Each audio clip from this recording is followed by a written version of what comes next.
So we're back in Kent, we've beaten the fuel crisis, and we're at Hobbs Parker in Ashford for its next sale, which takes place on Wednesday the 27th of October, and it's a time sale running to Thursday the 28th of October. And we've gone back to the 80s by the looks of it, Jeff, because we've got a TV icon here, Ferrari 308, as seen in the TV series Magnum. 308 GTS I. So it's the fuel injected car, came out in 1980. Which came out in 1980, and this is a 1980 car, so this one being the first with fuel injection, right? So being a GTS, it's got the Targa roof. This one's done really low mileage, 38,000. Tan interior, and that centre console is just unbelievable, isn't it? It's just to die for. And this car spent a good proportion of its life in San Francisco, where it was first registered. The bodywork is pretty special, and I do like it in black. Well, the paint's remarkable on it as well. I mean, I guess that's good. A low mileage. Definitely the one to have, but that's a really nice example of that. The 80s themes continue over here, though. We've got a Porsche 944.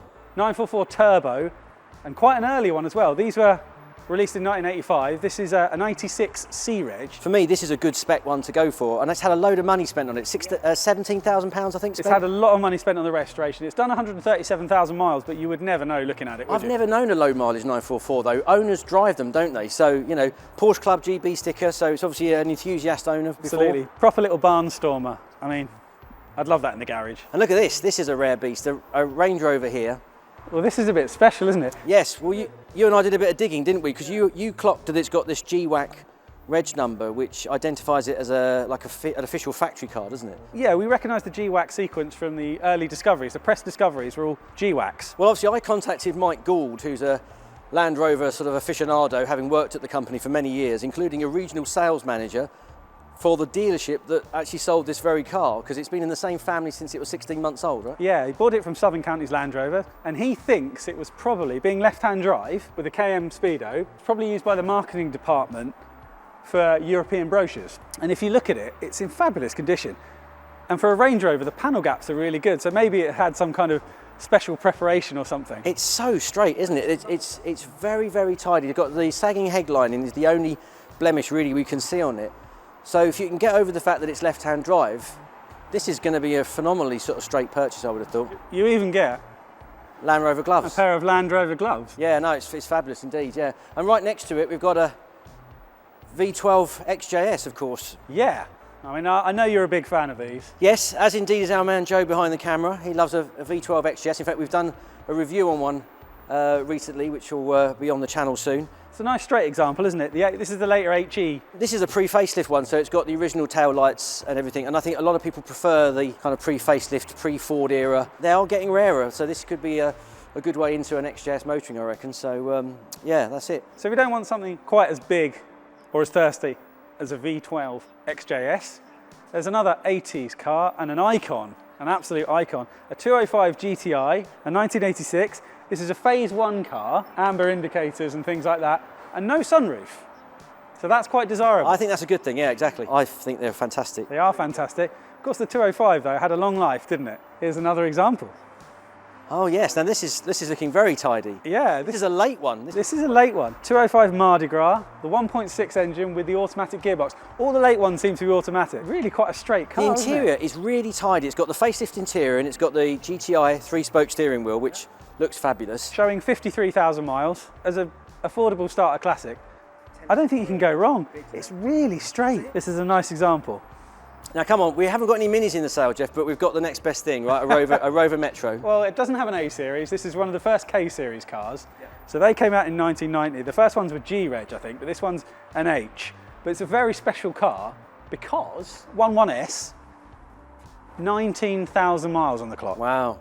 And it wears it well. I mean, a Metro generally has rusty rear arches. These ones are good, It's got the original dealer sticker in it, which again sort of shows its originality, and original dealer plates. Very, very nice example. I'm spying another underdog for me, which is this BMW 8 Series. This is the 840, so this is the V8. We're staying with that 80s, 90s crossover period. Yes, exactly here, right, yeah. So I think the development work started in the early 80s, but it didn't unveil until the Frankfurt Show 88, I believe. They're getting really rare now, and I think this is the one to go for, because it's fairly late in the line, yeah? This one's done under 100,000 miles as well, which for a car like this, a nice big cruiser.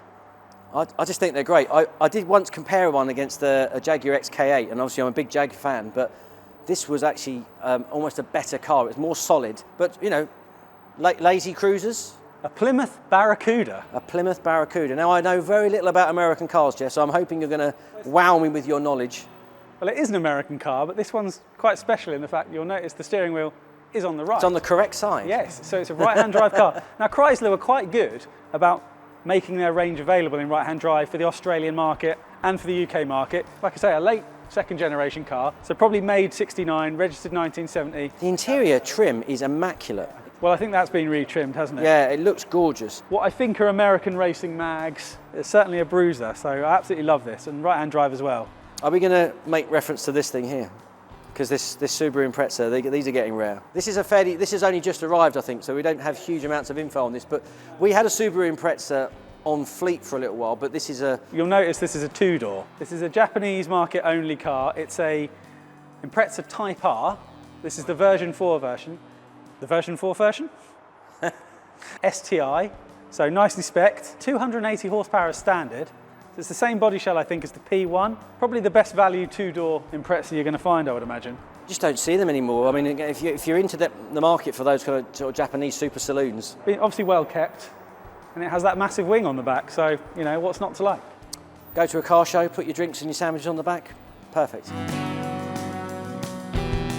So I can't think of a better way of segueing from a Subaru to a Cortina, but, you know, they're both two doors and they've both got spotlights. Yeah, well, that'll do. It'll work. But this isn't just a standard Ford Cortina, this is a Crayford. I always thought they were actually from Crayford, but it turns out I think they're from Westerham in Kent. This is a 1976 Ford Cortina, 2000 GT, so quite a rare model in its own right, but with a Crayford conversion. Now, they didn't actually call this a convertible. Because they kept the side windows and the gutters, this is what they called a sunshine conversion. So you've basically got a full-length roll-back sunroof. Big fan of the Cortina.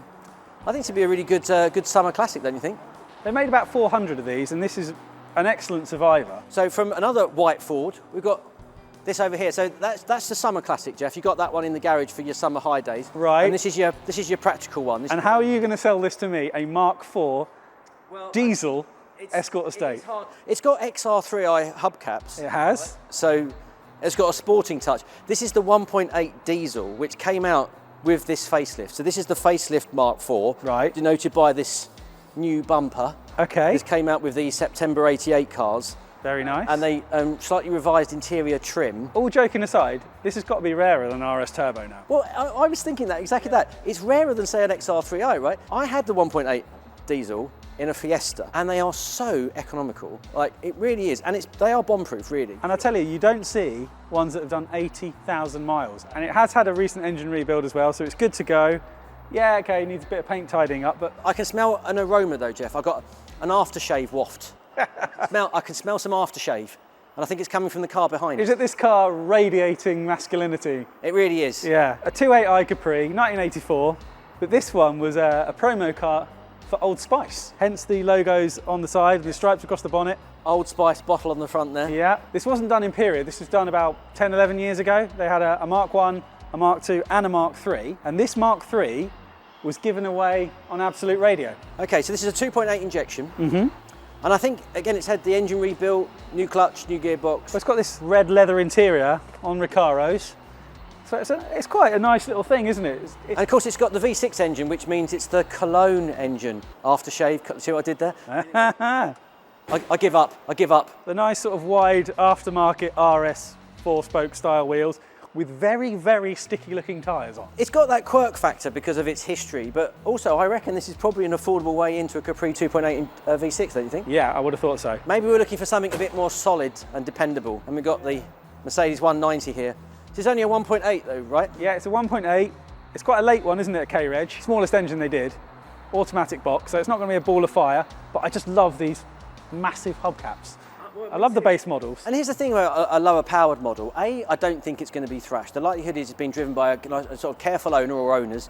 And do you know what? Sometimes a Mercedes like this, it's all about wafting. It's not about traffic light Grand Prix. Quite a low mileage example, I believe, as well.